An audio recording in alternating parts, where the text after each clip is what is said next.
नमस्कार दोस्तों, कैसे हैं आप लोग। उम्मीद करता हूं सभी लोग स्वस्थ होंगे और मस्त होंगे। स्वागत करता हूं आपका गौतम सीटेट क्लासेस में। तो चलिए दोस्तों, आज की क्लास की बात करते हैं। भी आज हमारी ईवीएस की क्लास है और ईवीएस की क्लास में एनसीईआरटी की जो बुक्स हैं हमारी थर्ड, फोर्थ और फिफ्थ क्लास की, इनके ऊपर बेस्ड जो क्वेश्चन होते हैं आज हम उस पर डिस्कस करेंगे।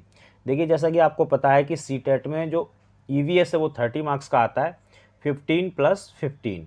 तो ये जो 15 मार्क्स हैं ये तो पैडा के होंगे, जो कि मैं नेगेटिव पॉजिटिव से आपका ऐसा करवा दूंगा और करवा ही रहा हूँ। आप ईवीएस की क्लासेस देखिए, मेरे चैनल पर पड़ी हुई है प्लेलिस्ट जो है, कि आपका नेगेटिव पॉजिटिव से ही पूरा 15/15 मार्क्स आप लेके आएंगे। बाकी जो 15 मार्क्स हैं ये आपको यहाँ से मिलेंगे।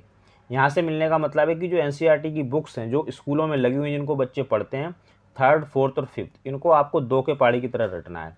तो उसी के ऊपर बेस्ड कुछ क्वेश्चंस हैं, आज हम लोग उसको डिस्कस करेंगे। मैं आपको बताऊंगा इस तरह के क्वेश्चन आते हैं और ये कैसे कैसे और आ सकते हैं।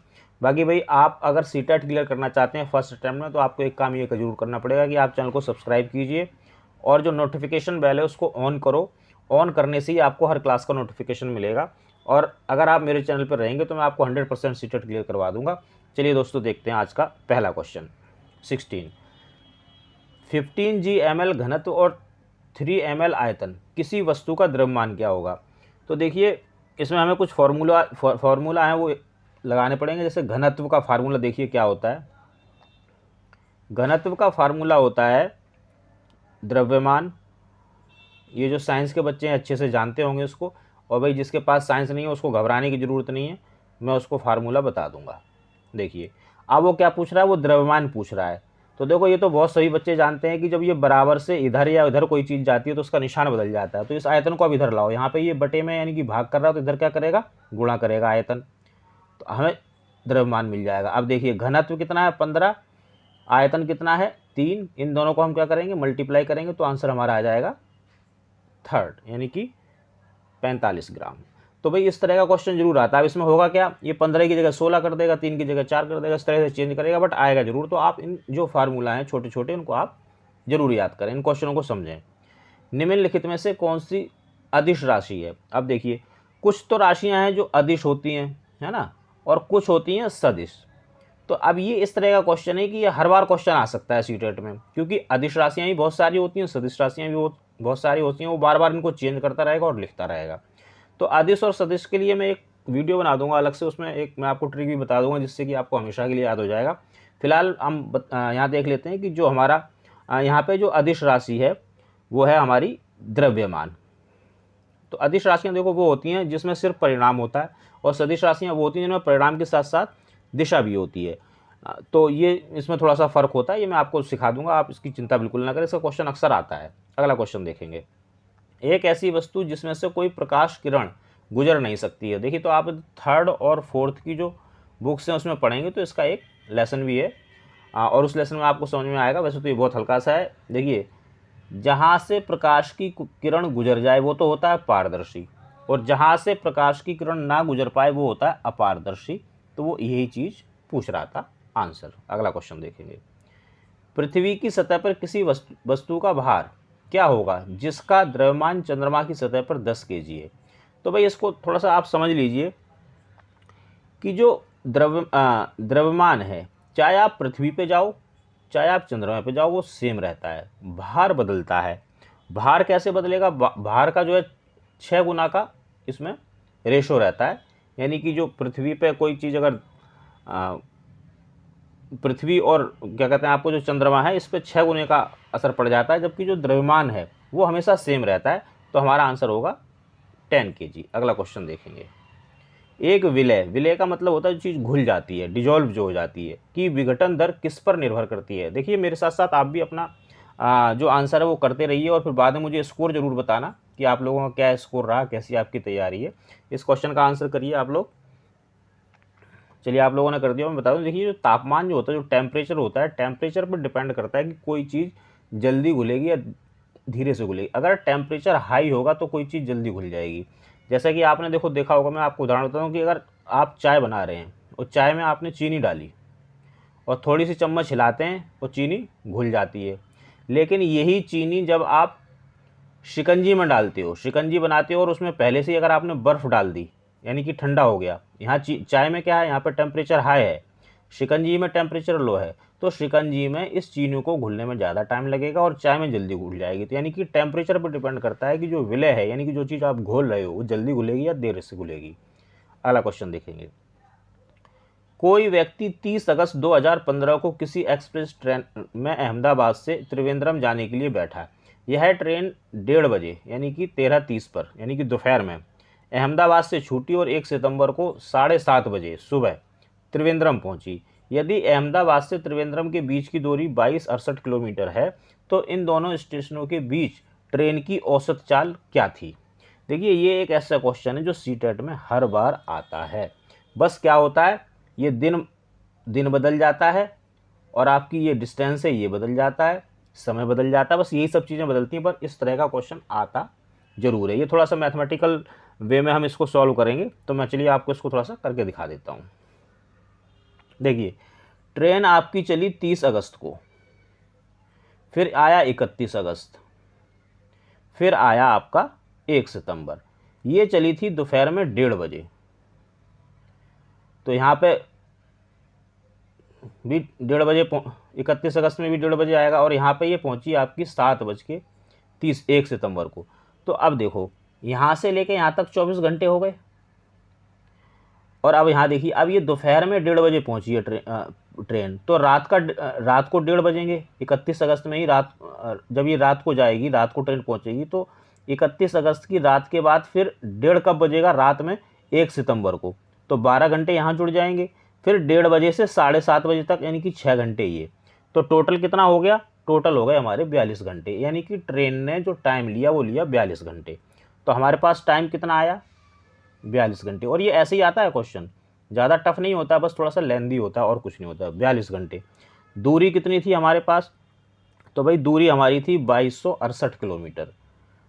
अब पूछ क्या रहा है, पूछ रहा है वो स्पीड। तो स्पीड का फार्मूला हमारा होता है डिस्टेंस अपॉन टाइम।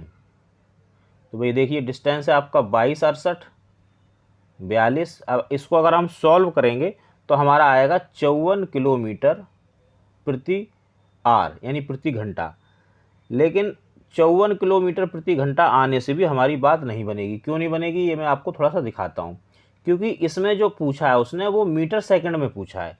तो अब हमें क्या करना पड़ेगा, उस 54 किलोमीटर प्रति घंटा को मीटर सेकंड में चेंज करना पड़ेगा। तो इसका क्या तरीका है, इसको भी देख लो। 54 किलोमीटर प्रति घंटा था ना, अब इसको हमें चेंज करना है मीटर पर सेकंड में। तो इसका फार्मूला क्या है कि आप इसको मल्टीप्लाई कर दीजिए 5/18 से, तो ये मीटर पर सेकंड में आ जाएगा। और जब आप इसको सॉल्व आउट करेंगे तो आपका आंसर यहाँ पे आ जाएगा, कितना आंसर आएगा, इसमें आंसर आ जाएगा आपका बी, 15 मीटर प्रति सेकंड। इसको आप थोड़ा ढंग से तसल्ली से देख लीजिएगा, ये हो जाएगा। और इस तरह का क्वेश्चन आता जरूर है। चलिए अगला क्वेश्चन देखते हैं। गुरप्रीत पहली बार रेलगाड़ी से नई दिल्ली से चेन्नई आया। अपनी रेल यात्रा में उसकी गाड़ी के द्वारा निम्नलिखित में से किस नदी को पार करने की संभावना नहीं है। यानी कि जब वो दिल्ली से चेन्नई के लिए चला तो बीच में कौन सी ट्रेन है जो कौन सी नदी है जो उसको नहीं मिलेगी। तो चलिए देख लेते हैं, गोदावरी, गंगा, कृष्णा, नर्मदा। तो हमें आप देखो क्या होना चाहिए, हमें दिल्ली से लेके चेन्नई तक का रूट पता होना चाहिए कि ट्रेन कैसे कैसे चलेगी। इसीलिए मैं बार बार कहता हूँ कि जो हमारा इंडिया का मैप है ना, इसमें से 2 क्वेश्चन 101% आते हैं। तो इस पे आप प्रैक्टिस करो। प्रैक्टिस करने का तरीका क्या है, आपके साथ जो आपका भाई है, बहन है, या कोई और मम्मी है, पापा हैं, उन लोगों के साथ आप क्या कर सकते हैं भाई, उन लोगों के साथ आप मैप खेला करो। मैप कैसे खेला करो, एक इंडिया का आप अपने मैप ले लीजिए और फिर उसमें एक दूसरे से पूछो कि बताओ भाई फलानी चीज़ कहाँ पे है, फलानी नदी कहाँ पे है, ये नदी कहाँ से कहाँ तक गई है, इस स्टेट के बगल में कौन सा स्टेट है, इस स्टेट के बगल में कौन सा स्टेट है। तो इस तरह के जो कुछ है क्वेश्चंस अपने क्रिएट करके माइंड में उसको खेलो, क्योंकि 2 नंबर का मैप का क्वेश्चन जरूर आएगा।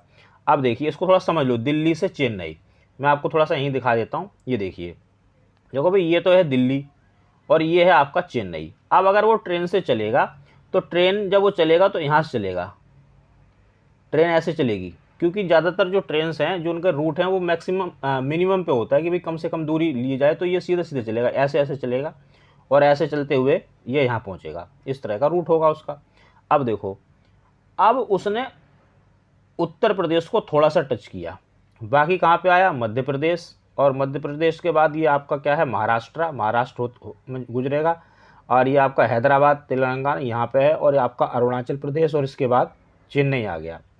तो अब देखिए, अब मैं आपको बताऊं कि जो आपका एमपी है, सबसे पहले इसमें एमपी पड़ेगा। एमपी में मिलती है नर्मदा नदी, महाराष्ट्र में मिलेगी आपको गोदावरी नदी, और आपकी जो है आंध्र प्रदेश में मिलेगी कृष्णा नदी। तो कौन नहीं मिलेगा, गंगा नदी नहीं मिलेगी। गंगा नदी नहीं मिलेगी, तो गंगा नदी किधर से जाती है, गंगा नदी ये उधर से जाती है, दिल्ली से थोड़ा उत्तर की तरफ जाके उत्तराखंड होते हुए, उत्तराखंड से फिर ये किधर को जाएगी, फिर जाती है आपकी उत्तर प्रदेश, उत्तर प्रदेश से फिर बिहार, बिहार से होते हुए आपकी बंगाल, और फिर बंगाल की खाड़ी में इधर जाके गिर जाती है। गंगा नदी इधर नहीं आती है, तो उसको क्या नहीं मिलेगा, उसको गंगा नदी नहीं मिलेगी। तो ये इस तरह के क्वेश्चन आएंगे। फिर कोई ऐसा क्वेश्चन दे सकता है कि भाई ट्रेन इधर से इधर गई, उसको कौन सी नदी मिलेगी, तो इन तीनों में से कोई एक ऑप्शन हो सकता है। तो इसलिए आप मैप को जरूर पढ़ें, मैप से 2 नंबर 3 नंबर का क्वेश्चन जरूर आता है। चलिए अगला क्वेश्चन देखेंगे।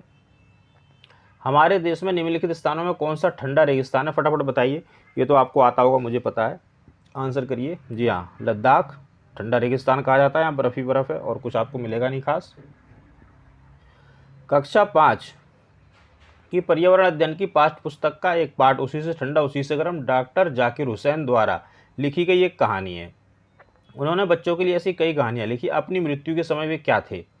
तो देखिए, अब ये आप उसी से ठंडा उसी से गर्म अगर आप पढ़ेंगे तो आपको इसका आंसर 100% पता होगा। तो इसलिए मैं कहता हूँ कि 3rd, 4th और 5th इन 3 किताबों को रट लो। और इसमें देखो, ये कोई ज़्यादा मोटी किताबें नहीं है, बहुत इजी बुक्स हैं और बड़ी मज़ेदार हैं। सबसे बड़ी बात है, बहुत मज़ा आएगा आपको पढ़ने में, इसलिए आप इनको जरूर पढ़ो। रटो, पढ़ो नहीं रटो, इसको तो आपको रटना पड़ेगा, तभी आपको 15 मार्क्स मिलेंगे। और मैं बार बार बता रहा हूँ कि ये 15 मार्क्स जो हैं ये बहुत क्रूशियल हैं, यही आपको सीटेट क्लियर करवाएंगे। बाकी चीज़ें तो सबको आती होंगी, नहीं भी आती होंगी तो वो एडजस्ट होगा कहीं ना कहीं, लेकिन ये जो 15 मार्क्स है ना, जिसको आते होंगे ना, ये समझ लो कि वो एकदम बूस्ट कर जाएगा। चलिए, तो भारत के राष्ट्रपति के पद पे थे, देखिए जो डॉक्टर जाकिर हुसैन है, ये हमारे तीसरे राष्ट्रपति थे, और ये 1967 से लेके 1969 तक राष्ट्रपति रहे, और जब ये इस राष्ट्रपति के पद पे थे तभी इनकी मृत्यु हो गई थी। तो इसको आप लेसन को पढ़िए, उसी से ठंडा उसी से गर्म, तो आपको और भी बहुत सारी चीज़ें क्लियर होंगी। अगला क्वेश्चन देखेंगे।